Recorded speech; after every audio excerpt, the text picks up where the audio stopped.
Hello friends, welcome to Tasty Food Info. இன்னைக்கு நம்ம கிச்சன்ல எல்லாருக்கும் ரொம்ப பிடிச்ச லட்டு எப்படி செய்யலாம்ங்கறத பார்க்க போறோம். நம்ம வீடியோக்குள்ள போறதுக்கு முன்னாடி நம்ம வீடியோவை இன்னும் Subscribe பண்ணாதவங்க கீழ இருக்க Subscribe பட்டனை Subscribe பண்ணிக்கங்க. பக்கத்துல இருக்க பெல் ஐகானை கிளிக் பண்ணிக்கங்க. வாங்க நம்ம இப்ப லட்டு எப்படி செய்யலாம்ங்கறத பார்க்கலாம். ஒரு பவுல் எடுத்துக்கங்க. இதுல 1 கப் அளவுக்கு கடலை மாவு சேர்த்துக்கணும். கடலை மாவு வந்து சலிச்சு எடுத்துக்கங்க. இதுல 1 பிஞ்ச் அளவுக்கு சோடா மாவு சேர்த்துக்கங்க. நமக்கு வந்து பூந்தி நல்லா ஃப்ளஃபியா கிடைக்கிறதுக்காக நம்ம இத சேர்த்துக்கிறோம்.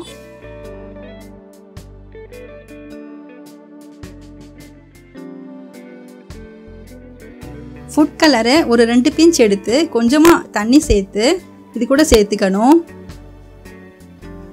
அதிகமா ஃபுட் கலர் வேணாம், ஜஸ்ட் 2-3 பிஞ்ச் இருந்தா போதும். இப்போ நான் பேட்டர் தயார் பண்றதுக்கு இந்த மாதிரி கொஞ்சம் கொஞ்சமா தண்ணி சேர்த்து நல்லா ஃபர்ஸ்ட் திக்கான பேட்டரா தயார் பண்ணிக்கலாம்.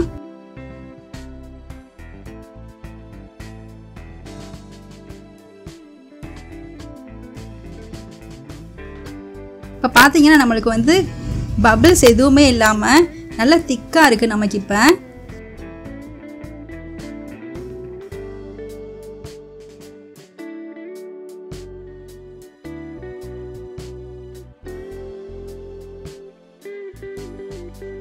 இப்போ பாத்தீங்கன்னா நமக்கு எடுக்கும்போது இந்த டிராப்பா விழணும். இதுதான் நம்ம கரெக்டான ஸ்டேஜ். ரொம்பவும் தண்ணியாவும் இல்லாம கெட்டியாவும் இல்லாம கரெக்டான ஸ்டேஜ்ல இருக்கு. இது வந்து ஒரு 15 நிமிஷம் இருக்கட்டும். ஒரு பாத்திரத்துல நம்ம 1 கப் அளவுக்கு சுகர் எடுத்துக்கிறோம்.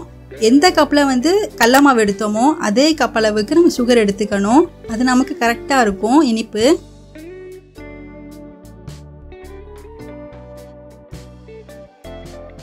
ஒரு கப் அளவுக்கு தண்ணி சேர்த்தா போதும்.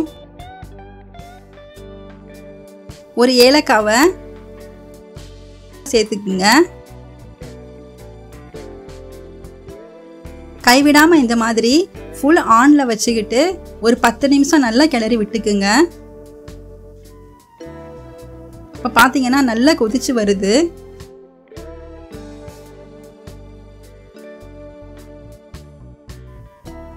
நம்ம கையில எடுத்து பார்க்கும்போது இது மாதிரி ஒட்டுனா லைட்டா இந்த மாதிரி ஒட்டுனா போதும்.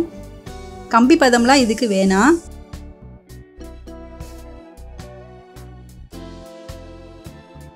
இப்போ நம்ம பூந்தி பொரிக்கிறதுக்கு ஒரு பேன்ல நல்ல ஆயிலை வந்து ஹீட் பண்ணிக்கணும்.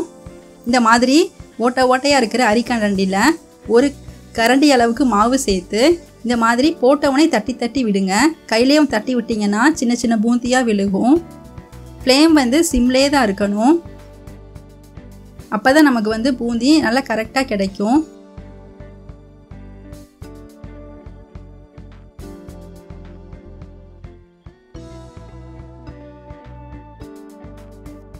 பூந்தி கரெக்டா பொரிஞ்சு வந்துருச்சு. இதை நம்ம இப்ப எடுத்துக்கலாம்.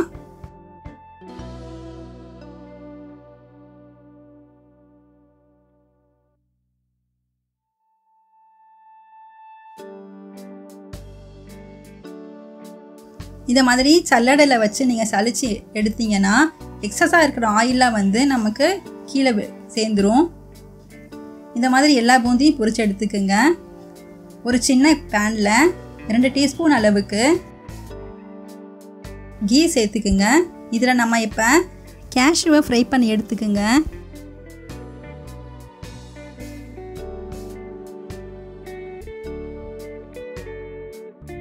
சிம்லேயே வச்சுக்குங்க. நம்ம இப்ப கேஷ்யூவை ஃப்ரை பண்ணி எடுத்தாச்சு. பாதாம் இப்ப சேர்த்துக்கலாம். அதே பேன்ல திராட்சை சேர்த்து நம்ம இப்ப ஃப்ரை பண்ணி எடுத்துக்கணும்.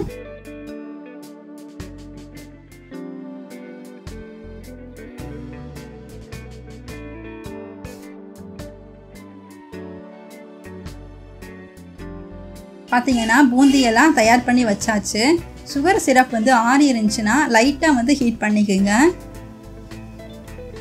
நம்ம செஞ்சு வச்ச பூந்தி எல்லாம் சுகர் சிரப்ல சேர்த்தாச்சு. நம்ம ஃப்ரை பண்ணி வச்சிருக்கிற பிஸ்தா, கேஷ்யூ, raisins எல்லாத்தையும் சேர்த்து இந்த மாதிரி நல்லா வந்து ஒரு தடவை நல்லா கிளறி விட்டுக்குங்க. ஒரு 15 நிமிஷம் இப்படியே விட்டுருங்க, மூடி போட்டு மூடி. 15 நிமிஷம் ஆயிருச்சு. இப்போ பார்த்தீங்கன்னா பூந்தி நமக்கு நல்லா வந்து சுகரெல்லாம் அப்சர்வ் பண்ணி கிடச்சிருச்சு.